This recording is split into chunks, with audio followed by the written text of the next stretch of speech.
Video आप सभी के लिए बहुत ज़्यादा स्पेशल होने वाला है, क्योंकि आज के इस वीडियो में आपके साथ मैं एकदम अच्छे से शेयर करने जा रहा हूं मेरा खुद का एक्सपीरियंस कि मेरे एयरफोर्स के ग्रुप एक्स एंड वाई का जब मेरा मेडिकल हुआ था तो उसमें क्या है कि किस प्रोसेस के अनुसार कौन कौन से मेरे पॉइंट्स हैं वो चेक किए गए थे और कौन कौन से पॉइंट्स हैं वो आपके मेडिकल में चेक किए जाते हैं। तो एकदम अगर अच्छे से मेनली बात की जाए तो 11 पॉइंट्स होते हैं जिनका क्या है कि एकदम अच्छे से चेकअप किया जाता है इंडियन एयरफोर्स के मेडिकल में। बट जो पॉइंट्स होते हैं वो इससे ज़्यादा ही होते हैं, बट 11 पॉइंट्स होते हैं वो एकदम प्रमुख होते हैं, मेन होते हैं।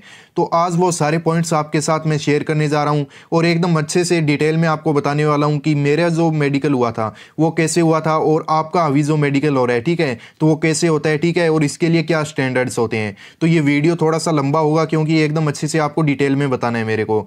तो इस वीडियो को पूरा देख लेना, आपके एकदम अच्छे से सारे डाउट क्लियर हो जाएंगे जो भी आपके इंडियन एयरफोर्स के ग्रुप एक्स एंड वाई के मेडिकल से रिलेटेड हैं।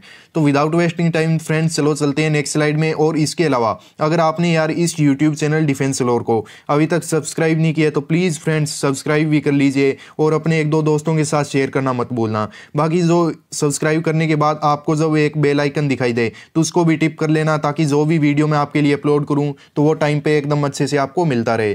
तो चलो फ्रेंड्स चलते हैं नेक्स्ट स्लाइड में, जहां से देख लेते हैं इस वीडियो में आगे हमको क्या कुछ डिस्कशन करना है। तो सबसे पहले तो देखिए, जैसे ही आप क्या है कि आप जो एयरफोर्स स्टेशन होता है वहाँ पे एंट्री करते हो, ठीक है, आप अपने मेडिकल के लिए जाते हो अपने मेडिकल अपॉइंटमेंट लेटर के साथ। तो उसमें क्या है कि सबसे पहले आपका जो चेकअप होता है वो होता है ब्लड का चेकअप, ओके। और वो आपको बोल देते हैं कि आप जब भी मेडिकल करवाने के लिए आओ तो कम से कम 12 से 13 घंटे पहले आपका कुछ खाया हुआ नहीं होना चाहिए, ठीक है। पानी वगैरह पी सकते हो, वो भी ज़्यादा नहीं पीना होता है, बट आपका क्या है कि कुछ भी खाया हुआ नहीं होना चाहिए। तो एक बात और आपको मैं अच्छे से बता देता हूँ कि डायरेक्ट आपका ब्लड चेकअप ही नहीं होता। पहले जो वहाँ पे क्या है कि फॉर्म वगैरह फिल करवाए जाते हैं, वो फॉर्मेलिटी जो होती है वो पूरी करवाई जाती है। उसके जस्ट बाद आपका क्या है कि ब्लड चेकअप किया जाता है। तो चलो ब्लड का जो सैंपल लेंगे तो उसमें क्या है कि वो क्या क्या चेकअप करते हैं तो वो मैं एकदम अच्छे से आपको बता देता हूँ, ठीक है।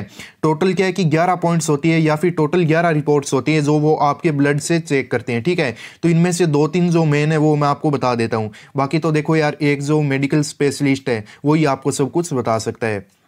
देखिए, सबसे पहले वो चेक करते हैं आपका हीमोग्लोबिन, ठीक है, कि आपके जो रक्त में आपकी बॉडी में जो हीमोग्लोबिन का लेवल है, ठीक है, वो एकदम सही है या फिर नहीं है, ठीक है। और लगभग मैं आपको बता दूं 10 से 12 ग्राम जो हीमोग्लोबिन होते हैं, ठीक है, ये इसकी नॉर्मल मात्रा होती है। बाकी आप एकदम अच्छे से कोई स्पेशलिस्ट वगैरह से अपनी ब्लड रिपोर्ट वगैरह करवा के देख लीजिए, आपको एकदम अच्छे से पता चल जाएगा। इसके अलावा हेपाटाइटिस बी, इसका मीन्स होता है जो पीलिया होता है, ठीक है। अब क्या है कि बहुत सारे कैंडिडेट्स होते हैं उनके रक्त में क्या है कि पीलिया पाया जाता है और उनके कभी हुआ भी नहीं होता।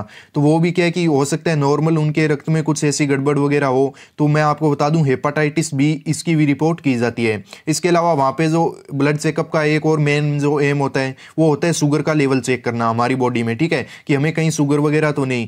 ये थे 3 मेन पॉइंट। इसके अलावा टोटल जो 11 पॉइंट्स होते हैं वो क्या है वहाँ पे चेक किए जाते हैं, ठीक है। तो ये थोड़ा ध्यान रख लेना।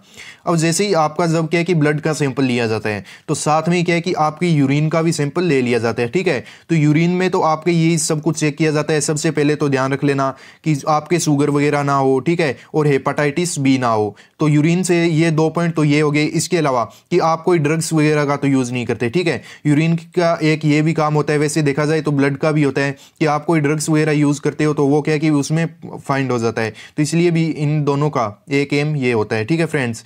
तो अब ये तो हो गए चलो 2 पॉइंट। अब इसके जस्ट नेक्स्ट इसके बाद कौन से पॉइंट्स आपके चेक किए जाते हैं तो वो देख लेते हैं।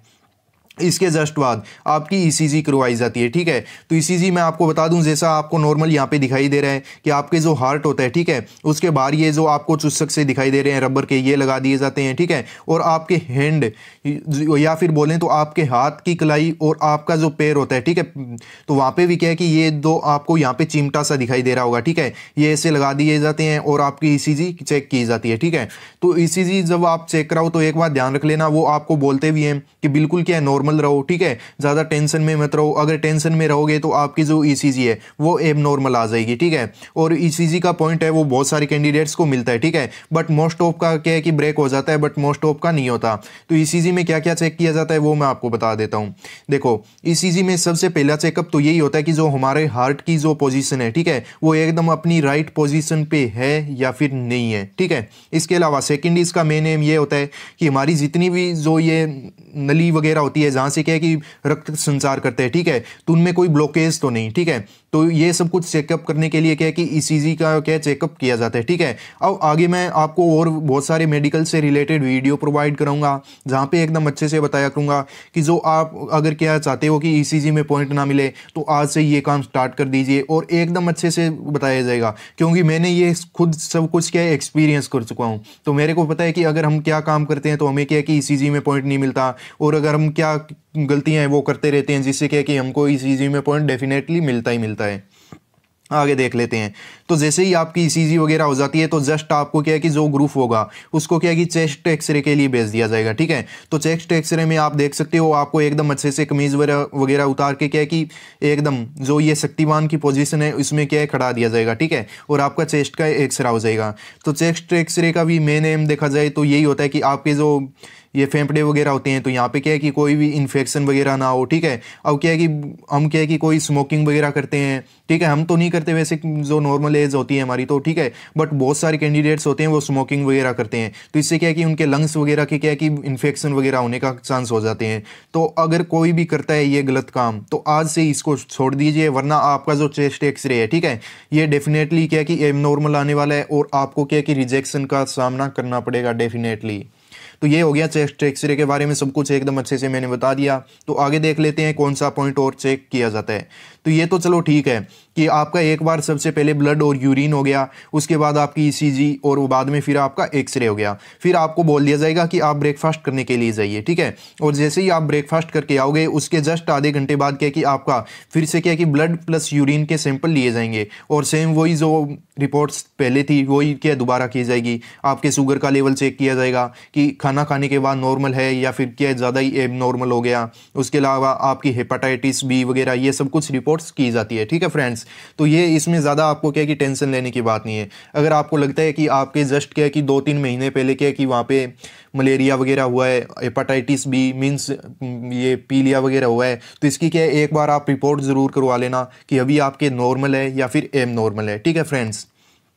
आगे देख लेते हैं आई स्टैंडर्ड्स। ओके, तो आई स्टैंडर्ड्स की अगर बात की जाए तो इसमें एक तो आपका यही होता है कि आपकी आई है, ठीक है, इसके जो विजुअल रेंज है, ठीक है, इसके देखने की जो प्रास है वो क्या है कि नॉर्मल होनी चाहिए। अब उसके बाद क्या है कि बहुत सारे कैंडिडेट्स होते हैं जिनकी जो आईज है वो क्या है कि थोड़ी वीक होती है, तो ये कहाँ तक अलाउड है, जो स्पेक्टिकल्स आप यूज़ करते हो तो वो कहाँ तक अलाउड है, तो वो सब कुछ बताने वाला हूँ। इसके अलावा एक पहले तो ध्यान से देखिए कि मैं आपको बता दूं कि ग्रुप एक्स और ग्रुप वाई होता है ना, इनके लिए आई स्टैंडर्ड अलग अलग होता है। तो वो मैं अब आपको नेक्स्ट स्लाइड में देख लीजिए, एकदम अच्छे से अलग अलग ही बताने वाला हूं कि आपके ग्रुप एक्स के लिए कौन सा आई स्टैंडर्ड होता है, ग्रुप वाई के। अब आपको यहाँ पे दिखाई दे रहा है जो आपके मेडिकल स्टैंडर्ड्स या फिर आई स्टैंडर्ड्स होना चाहिए एक्स ग्रुप के लिए। तो अब इसमें मैं सबसे पहले तो आपको बता दूं कि जो आपकी एक्स ग्रुप में जो आपको जॉब मिलती है, ठीक है, तो उसमें स्पष्ट रूप से लिखा होता है कि आपको एजुकेशन इंस्ट्रक्टर नहीं बनाया जाएगा, ठीक है। तो ये नीचे वाला जो एकदम कॉलम है इसको तो एकदम अच्छे से इसको तो काट ही दीजिए, ठीक है। हमें जो जॉब मिलने वाली है वो होगी इनमें से कोई एक है, और इनमें से कोई एक होगी तो उसके लिए जो आपकी आई स्टैंडर्ड होना चाहिए तो वो इनमें से ही कोई एक होना चाहिए, ठीक है। तो देख लेते हैं, विजुअल जो एक्विटी है वो आपकी होनी चाहिए 6/12 की, और करेक्टेबल टू 6/6 ईच आई। तो ये 6/12 और 6/6 क्या होता है तो ये मैं एकदम अच्छे से आपको बताऊंगा नेक्स्ट स्लाइड में। इसके अलावा जो आपका दीर्घ दृष्टि दोष होता है तो उसमें तो क्या है कि +2 डायोप्टर तक का आपका लेंस है वो क्या एक्सेप्ट किया जाता है। इसके अलावा मायोपिया या फिर जो निकट दृष्टि दोष होता है तो उसमें क्या है कि 1 डायोप्टर तक का जो आपके लेंस होता है उसको क्या है कि अलाउड किया जाता है, ठीक है। और इसके अलावा इसमें क्या है कि आपको थोड़ी बहुत रिलीफ भी दे दी जाती है ±50 डायोप्टर तक की, ठीक है। तो ये भी थोड़ा ध्यान रख लेना।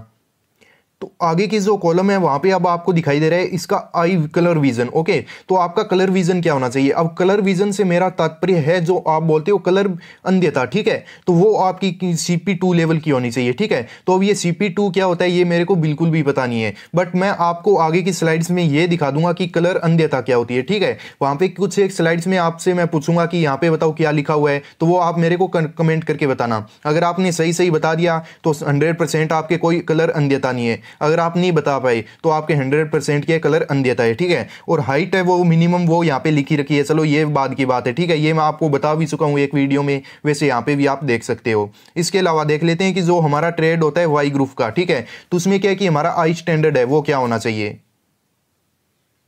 तो इसमें जो आपको ऊपर वाला जो ये दिखाई दे रहा है ना, इसको एकदम अच्छे से इग्नोर कर दीजिए, ठीक है। आपका जो आई स्टैंडर्ड होगा वो इन दोनों में से एक होगा, ठीक है। और इन दोनों में है वो क्या सेम है, तो इनमें से हम कोई भी एक कॉलम का उठा के देख लेते हैं, ठीक है। जो आपका आई स्टैंडर्ड है वाई ग्रुप के लिए वो क्या होना चाहिए, तो ये मैं आपको बता दूं 6/36 का, ठीक है। ईच आई करेक्टेबल टू 6/9 ईच आई, ठीक है। तो ये थोड़ा ध्यान रख लेना, ये होनी चाहिए आपकी विजुअल एसिक्विटी, ठीक है। इसके अलावा अब देख लेते हैं कि जो आप दीर्घ दृष्टि दोष के लिए और निकट दृष्टि दोष के लिए कहां तक के मतलब समता के जो लेंस है उनका यूज कर सकते हो, ठीक है।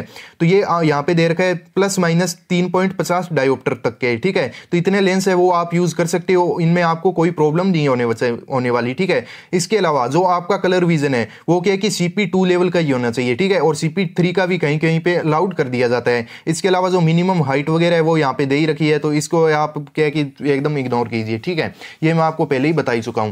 तो अब देख लेते हैं कि जो कलर अंधता है वो क्या होती है, ठीक है। कलर ब्लाइंडनेस या फिर जिसको बोला जाता है। तो आपको जो ये वाली पिक दिखाई दे रही है, ठीक है, ये सर्किल दिखाई दे रहा है। तो इसमें क्या है कि यहाँ पे कोई एक क्या है कि नंबर लिखा हुआ है, ठीक है। जैसे 1 2 3 40 41 42। तो आप क्या है कि मेरे को कमेंट करके बताना कि ये वाला जो आपको सर्किल दिखाई दे रहा है इसमें कौन सा नंबर लिखा हुआ है, ठीक है। अगर आपको एकदम अच्छे से यहाँ पे ये दिखाई दे रहा है तो 100% आपके कलर ब्लाइंडनेस नहीं है। अगर आपको यहाँ पे कुछ मतलब कुछ नहीं दिखाई दे रहा है, कुछ हेजी सा दिखाई दे रहा है, ठीक है, एकदम जो आप कलर जो इसमें है वो आइडेंटिफाई नहीं कर पा रहे हो जो नंबर है, तो फिर 100% आपके क्या कलर ब्लाइंडनेस है, ठीक है। तो इसके जो इलाज है वो अभी से स्टार्ट कर दीजिए। इसके अलावा एक स्लाइड और है, तो इसमें भी देख लीजिए यहाँ पे। अब ये वाला जो सर्किल है इसमें आपको कौन सा एक नंबर दिखाई दे रहा है, तो ये भी आप मेरे को प्लीज कमेंट करके बताना। इसके अलावा ये तो सेम ही स्लाइड आ गई, चलो इग्नोर करो इसको। अब यहाँ पे जो आपको मैंने बोला है कि 6/6 क्या होता है और 6/9 6/36 ये सब कुछ क्या होता है, ठीक है। तो मैं आपको बता दूं कि ऐसा बोर्ड लगा हुआ होता है, ठीक है। तो वहां पे क्या है कि आपकी आई वगैरह का क्या चेकअप किया जाता है। तो जो मैं आपको बता दूं, मेरा जो मेडिकल हुआ था वो हुआ था गाजियाबाद में, ठीक है। तो गाजियाबाद में जब मेरा मेडिकल हुआ था तो जो मेरे को स्लाइड वहां पे देखने को मिली थी सेम ये वाली थी, ठीक है। उसमें क्या है कि 4 साइड होती है, 4 साइड में से एक साइड सेम ये वाली थी। तो अब इसमें क्या है कि आपको लगभग क्या है कि 6 मीटर दूर इससे खड़ा कर दिया जाएगा और वो क्या है कि रेंडमली आपसे पूछेंगे कि ये क्या है, ये क्या है। अब ठीक है, जैसे आपसे पूछ लिया, आप क्या है कि 6 मीटर दूर खड़े हो तो यहाँ से स्टार्ट करेंगे कि ये क्या है, तो आप बता दोगे एकदम अच्छे से दिखाई दे रहा है तो ई है, ठीक है। और इसका मुंह है वो किधर की और खुला है, ये सब कुछ भी आपसे पूछते हैं। तो अब क्या है कि आप 6 मीटर दूर तक खड़े हो और आपको क्या है कि ये जो यहाँ पे 6 नंबर दिखाई दे रहा है, ठीक है। अगर आप इसको एकदम इसमें जो सारे लिखे हुए हैं इनको एकदम अच्छे से आइडेंटिफाई कर लेते हो तो फिर आपकी जो आंखों की जो रेंज है, ठीक है, या फिर उनके देखने की जो क्षमता है वो 6/6 बोल दी जाती है, ठीक है। इसी अनुसार क्या है कि ये सारा कुछ चेक किया जाता है। तो एकदम अच्छे से आप क्या है कि चेकअप वगैरह आईज का अगर आपको लग रहा है कोई प्रॉब्लम है, ठीक है, आपकी ऐनक वगैरह लगी हुई है, तो इसके लिए क्या है कि आप अभी से क्या है कि अपनी प्रिपरेशन है वो स्टार्ट कर दीजिए। डॉक्टर वगैरह से क्या है अपना चेकअप करवा लीजिए। आगे देख लेते हैं हीयरिंग से रिलेटेड क्या पॉइंट्स मिलते हैं आपको, ठीक है। तो हीयरिंग में सबसे पहले तो वो आपको बोलते हैं कि जब भी आप मेडिकल के लिए आओ तो उस टाइम क्या है कि अपने जो कान वगैरह होते हैं उसको क्या है कि एकदम वैक्स फ्री करवा के आना, ठीक है। तो वैक्स फ्री तो चलो आपने करवा लिए। अब उसके अलावा जो आपका ये कान का पर्दा होता है या फिर जिसको बोला जाता है ईयर ड्रम, ठीक है, इसका चेकअप किया जाता है कि इसमें कोई होल तो नहीं, आपको एकदम अच्छे से सुनाई देता है या फिर नहीं देता, ठीक है। तो ये चेकअप तो चलो ठीक है कर लिया। उसके बाद अब मैं आपको बता दूं कि ये चेकअप क्या है कि एक टॉर्च सी होती है उनके पास, ठीक है, उसमें लेंस वगैरह कुछ लगा होता है तो उससे चेकअप किया जाता है। बिल्कुल नॉर्मल सही चेकअप होता है, ठीक है, कोई ज्यादा इसमें डिफिकल्टी नहीं होती। उसके अलावा ये और बता दूं कि वो थोड़ी दूर से क्या है कि कुछ विस्पर करते हैं, मीन्स फुसफुसाते हैं, लगभग क्या है कि 4-5 मीटर दूर से, ठीक है। तो वो भी क्या है आपको एकदम अच्छे से सुनाई देना चाहिए। और हियरिंग वगैरह में तो यही सब कुछ नॉर्मल टेस्ट होते हैं, ठीक है, तो इसमें ज्यादा कोई टेंशन वाली बात नहीं होती। इसके अलावा तिथ से देख लेते हैं कि तिथ में क्या क्या चेकअप किया जाता है। तो एक तो वो कैविटी फ्री होनी चाहिए, ठीक है। तिथ में कैविटी है तो आपको डेफिनेटली क्या है कि पॉइंट मिलेगा। और अगर कैविटी है तो आप क्या है कि उसमें कैल्शियम कार्बन जो ये कैल्शियम वगैरह का जो चूना होता है, ठीक है, ये क्या है कि उसमें फिल करा सकते हो आप। मेरे खुद की कैविटी थी, मैंने क्या है कि उस कैविटी को रिमूव करवाया और वहां पे कैल्शियम वगैरह फिल करवा लिया, तो मेरे को कोई पॉइंट नहीं मिला, मेरे को ग्रीन कार्ड मिल गया, ठीक है, कोई पॉइंट नहीं था मेरा। इसके अलावा जो आपकी क्या है कि 14 डेंटल पॉइंट्स होने चाहिए। तो इसमें मैं यार बड़ा कंफ्यूज रहता कि ये 14 जो डेंटल पॉइंट सभी बोलते हैं ये होते क्या हैं। तो ये भी अब चलो मैं नेक्स्ट स्लाइड में आपको बता देता हूँ कि 14 डेंटल पॉइंट आखिरकार होते क्या हैं। ठीक है, बहुत बड़ी मिस्ट्री है ये, तो ये देख लीजिए। ठीक है, अब इसमें क्या है कि आपके दो जबड़े होते हैं, ऊपर का जबड़ा और नीचे का जबड़ा। ठीक है, ये थोड़ा ध्यान रखना। अब इसमें क्या है कि जो ये फिक्स होते हैं, ठीक है, ये पीछे के जो 3 दांत है, ठीक है, और ये वाली जो 3 दांत है, इनको क्या है कि एक ग्रुप में रखा जाता है। ठीक है, 3-3 के ग्रुप में 2 ग्रुपों में डिवाइड कर दिया। इसके आगे के जो दो दांत होते हैं, इनको क्या है कि एक ग्रुप में रखा जाता है। तो इसी अनुसार अगर इन ग्रुप्स को अगर हम काउंट करें तो यहाँ पे क्या है कि 16 ग्रुप होते हैं। ठीक है, 16 होते हैं। इनमें से क्या है कि कम से कम 14 जो होते हैं वो हमारे एकदम सही होने चाहिए। ठीक है, कहीं से कोई दांत टूटा हुआ नहीं होना चाहिए, कहीं से कुछ नहीं होना चाहिए। अगर 2 ग्रुप हैं उनमें कोई डैमेज है तो चलेगा, बाकी अगर 8 ऊपर वाले में होते हैं, 8 नीचे वाले में होते हैं। ठीक है, इनमें क्या है कि इन 16 में से क्या है कि 14 आपके एकदम स्वस्थ होनी चाहिए। ठीक है, तो यही होते हैं आपके डेंटल पॉइंट्स। ओके, तो आई होप आपके एकदम अच्छे से यार अंडरस्टैंड हो गया होगा। आगे देख लेते हैं। जैसे ये सब कुछ आपका चेकअप वगैरह हो जाएगा, इसके जस्ट बाद वो आपको क्या कि फिजिकल एक्सरसाइज करवाएंगे।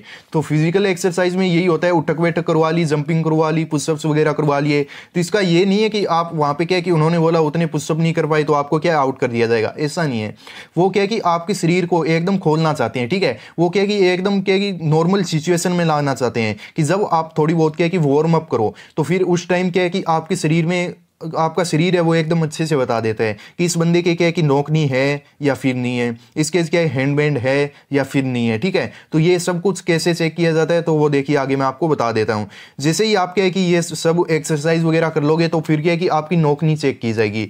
तो नोकनी में क्या है कि आपको एकदम सावधान की पोजीशन में क्या है कि अपने पंजे प्लस अपनी जो एडियां हैं उनको मिला के खड़ना होगा। ठीक है, उस दौरान अगर आपके यहाँ से ये टखने या फिर ये जो घुटने आपको दिखाई दे रहे हैं ये मिलते हैं तो फिर क्या है डेफिनेटली आपके नोकनी है। उसके अलावा आप क्या है कि पैरों को अच्छे से मिला लेते हो और बीच में ये जो यहाँ पे आपको दिखाई दे रहे हैं थोड़ा सा अगर ऐसे गैप रह जाता है तो फिर आपके नोकनी नहीं है। ठीक है, आपको यहाँ पे पॉइंट नहीं मिलने वाला है। इसके अलावा जब आप क्या है कि पैरों को मिलाते हो और बीच में से क्या है कि थोड़ा ज़्यादा ही क्या है कि गैप रह जाता है जैसा आपको यहाँ पे दिखाई दे रहा है तो ये भी क्या है यहाँ पे भी आपको पॉइंट मिलता है। बोव लेग्स बोला जाता है इनको। ठीक है, कॉलेज जैसी टांगे। ठीक है, यहाँ पे देख लीजिए बोव लेग्स, तो इनमें भी क्या है आपको पॉइंट मिल जाता है। ठीक है, तो इसको तो नॉर्मली आप घर पे चेक कर सकते हो कि आपके नोकनी है या फिर नहीं है। ठीक है फ्रेंड्स, आगे देख लेते हैं हैंडबैंड। तो ये भी क्या है कि आपके लिए बहुत बड़ी मिस्ट्री होती है कि ये हैंडबैंड आखिरकार होता क्या है और इसका चेकअप है वो कैसे किया जाता है। तो हैंडबैंड कुछ नहीं होता, मैं आपको बता दूं। जैसे आपको ये दिखाई दे रहा है, ठीक है, एक तो हमारी क्या है कि ये जो कंधा होता है वहां से लेके हमारी जो कोहनी होती है उस तक की ये वाली हड्डी हो गई। ठीक है, फिर क्या है कि कोहनी से लेके आगे हमारे हैंड के पंजे तक की ये वाली हड्डी हो गई। तो अब क्या है कि हम अगर जो क्या है कि हमारे कंधे से लेके और जो हमारी यहाँ तक कोहनी तक की जो ये हड्डी है इसको क्या है कि आगे ऐसे हम एक्सपेंड करें। ठीक है, हम काल्पनिक रूप से मान लीजिए इसको एक्सपेंड कर दी और अब ये नीचे वाली जो हड्डी है, अब इन दोनों के बीच का अगर जो कोण बनता है, ठीक है, वो अगर होना 15 डिग्री से ज़्यादा तो फिर क्या है कि डेफिनेटली आपके हैंडबैंड है। और बाकी एकदम अच्छे से डिटेल में एक सेपरेटली वीडियो आपके साथ मैं शेयर करूंगा जिसमें मैं बताऊंगा कि हैंडबैंड होता है वो क्या होता है। ठीक है, उसके क्या क्या क्या घाटे होते हैं। इस कारण क्या है कि आपको उसमें आपको क्या है कि एयरफोर्स के लिए एलिजिबल नहीं किया जाता। ठीक है, तो आई होप अब तो एकदम अच्छे से आपको इतना तो पता चल गया होगा कि हैंडबैंड होता है वो क्या होता है। ठीक है, ध्यान रख लेना 15 डिग्री से अगर ज्यादा आपका यहाँ पे एंगल है तो उसको क्या है कि हैंडबैंड बोला जाता है। ठीक है फ्रेंड्स, आगे देख लेते हैं। फिर क्या है कि आपके फ्लैट फिट है या फिर नहीं है। ठीक है, ये सब कुछ चेकअप किया जाता है। तो ये चेकअप कैसे किया जाएगा, तो इसमें क्या है कि अब आपको यहाँ पे ये जो पैर दिखाई दे रहा है, ठीक है, अब आपका जो पैर का जो तलवा होता है वहां पे क्या है कि ये देख लीजिए थोड़ा सा यहाँ पे हमको आर्क दिखाई दे रहा है, या फिर बोलें तो यहाँ से बीच में से देखिए कि पैर है वो थोड़ा सा क्या है ऊपर उठा हुआ है। ठीक है, तो इसको तो बोला जाता है नॉर्मल आर्क। ओके, अब यहाँ पे देख लीजिए ये नीचे वाला जो आपको पैर दिखाई दे रहा है इसमें क्या है कि आपको कोई भी बीच में गैप नहीं दिखाई दे रहा जैसा कि यहाँ पे है, तो इसको बोला जाता है फ्लैट आर्क। ओके, तो ये हो जाता है आपका फ्लैट फीट। अगर आपके इस प्रकार का पैर है तो आपको क्या है कि एलिजिबल नहीं घोषित किया जाएगा। ठीक है, आपको पहले रीमेडिकल दिया जाएगा, रीमेडिकल में भी आपको डेफिनेटली फिर ये सही नहीं होने वाला है तो आप क्या है कि डायरेक्टली आउट कर दिए जाओगे। इसके अलावा जो यहाँ पे नॉर्मल आर्क है ऐसा अगर आपका पैर है तो आप 100% निश्चिंत रहिए, आपका डेफिनेटली क्या है सिलेक्शन हो जाएगा। और उसके अलावा आपका क्या है कि जब ये फिजिकल एक्सरसाइज वगैरह करवाते हैं तो उस टाइम ये भी देखते हैं, ध्यान रख लेना कि आपके हैंड में वाइब्रेशन तो नहीं हो रही। अब ये वाइब्रेशन कैसे हो रही है नहीं हो रही है ये कैसे पता चलता है, वो क्या है कि जब आपके हैंडबैंड चेक करते हैं तो उस दौरान क्या है कि अपने हाथ आपके हाथों को है वो क्या है आगे करवा लेते हैं।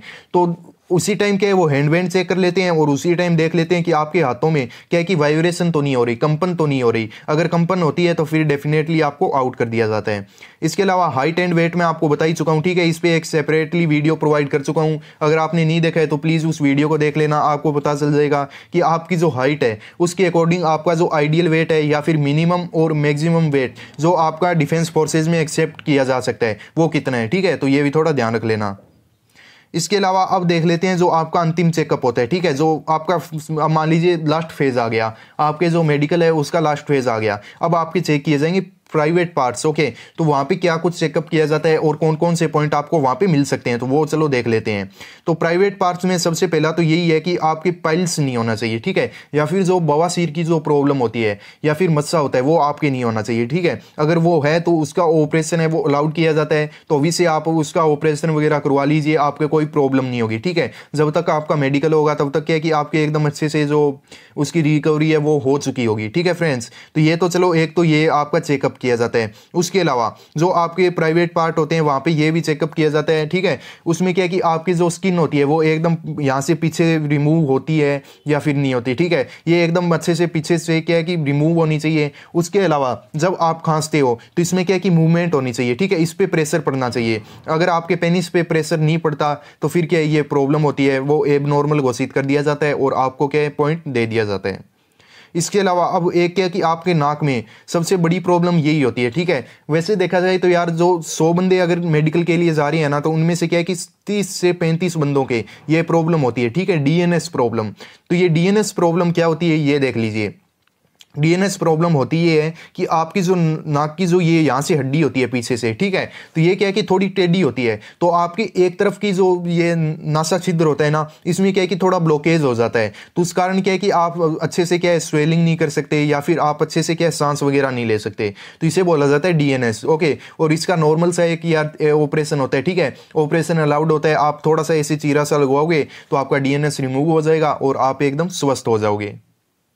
तो फ्रेंड्स ये सारे मैं आपको इसके अलावा और बता दूं कि स्वेटी पाल्म का भी चेकअप किया जाता है, ठीक है। अब जब आपके जो प्राइवेट पार्ट्स हैं इनका चेकअप किया जाएगा उसी दौरान क्या है कि आपके स्वेटी पाल्म से या फिर स्वेटी फिट का चेकअप किया जाएगा। तो वो क्या होता है उसके लिए भी मैंने एक सेपरेटली वीडियो अपलोड कर चुका हूँ, लिंक उन सभी वीडियो की आपकी इस वीडियो के डिस्क्रिप्शन बॉक्स में मिल जाएगी, तो उसको भी आप एक बार देख लेना।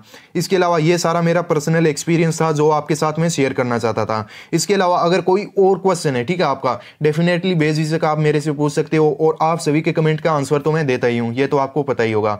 तो अब मैं आपसे यही एक्सपेक्ट करता हूं कि आपको 100% वीडियो पसंद आया है तो आप एक लाइक भी करोगे और